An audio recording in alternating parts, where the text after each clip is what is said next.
à la rencontre hier avec notre ministre.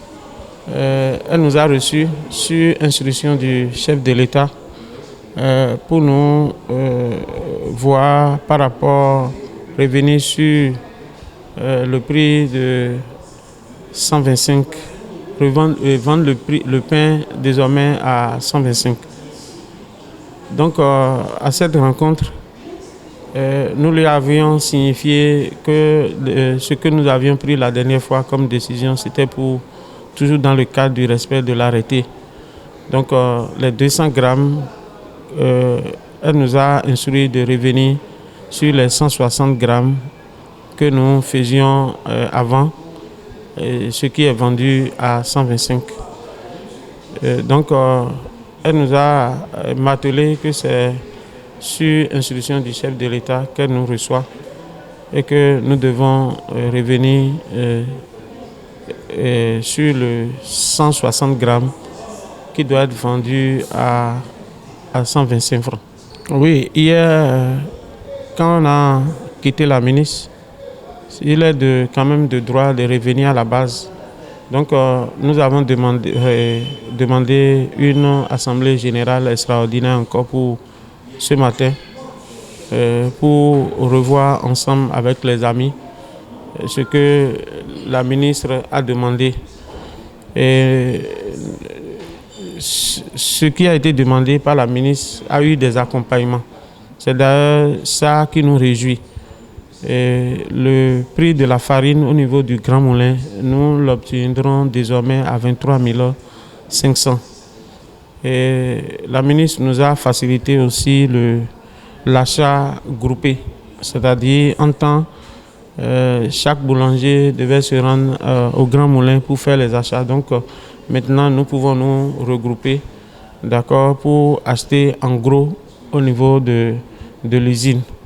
L'autre accompagnement que nous avons eu, c'est aussi par rapport à une nouvelle industrie, usine qui s'installe dans les 10 jours qui viennent.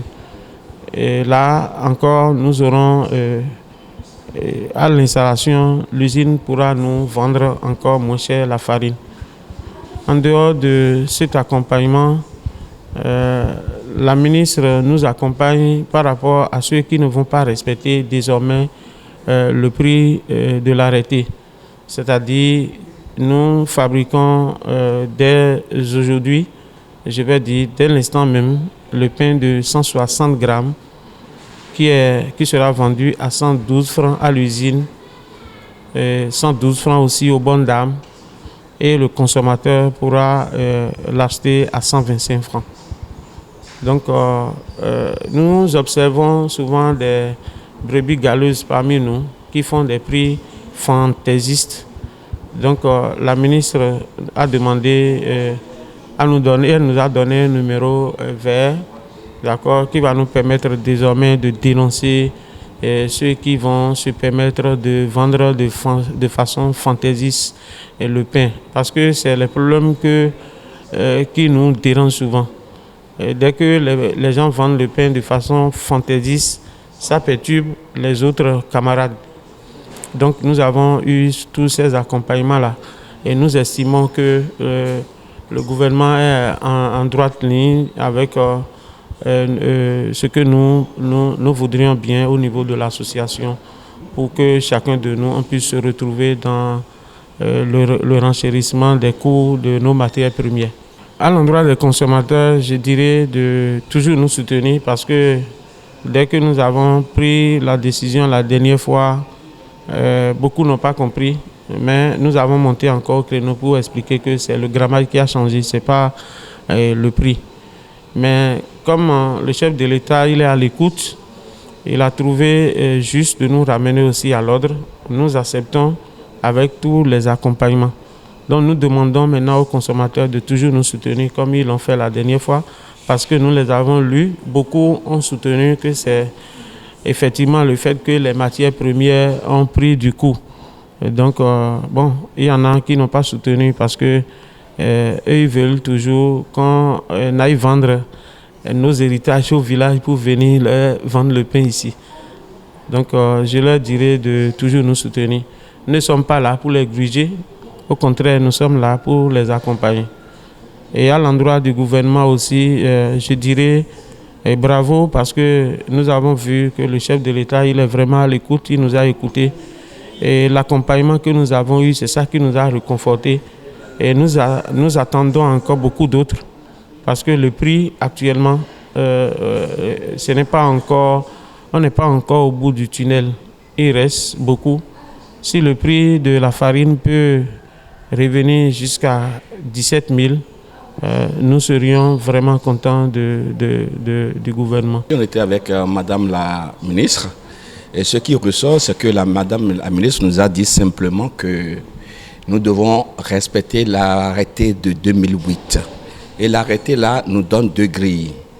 C'est-à-dire, elle veut désormais que, en tout cas, que le consommateur béninois consomme le pain à 125 francs. Donc elle nous exhorte à revenir sur le grammage de 160 francs pour que les consommateurs puissent avoir le pain à 125 francs.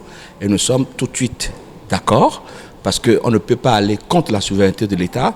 Nous sommes béninois et nous devons respecter l'État. C'est pour cela que ces consignes d'ordre sont respectées à la lettre dès aujourd'hui et maintenant même.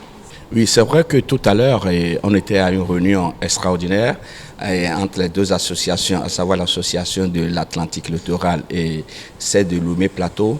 Ce qui ressort de l'association est que les décisions, la rencontre, ce que le ministre veut, ce qu'un homme, ce que le chef de l'État veut, nous devons le respecter. C'est-à-dire, nous avons pris la décision tout de suite de se mettre en rang pour appliquer l'arrêté de 2008 et choisir le pain de 160 grammes qui est désormais vendu à l'usine. Je dis bien vendu à la boulangerie à 112 francs et aux consommateurs 125 francs. Ce qui implique que la bonne dame qui vient avec son panier à la boulangerie dès maintenant prendra la baguette de pain à 112 francs. Et revendra ça à 125 francs selon la décision de l'État. Oui, et les consommateurs, ce que je leur dis, je leur dirais que de dire bravo au chef de l'État qui fait d'efforts pour que le bon vivre, le social soit réellement vrai. C'est pour cela qu'il nous a remis à l'ordre. Je les exhorte finalement à prendre courage, à nous accompagner pour que nous accompagnions aussi l'État pour désormais prendre le pain à 125 francs et produit final.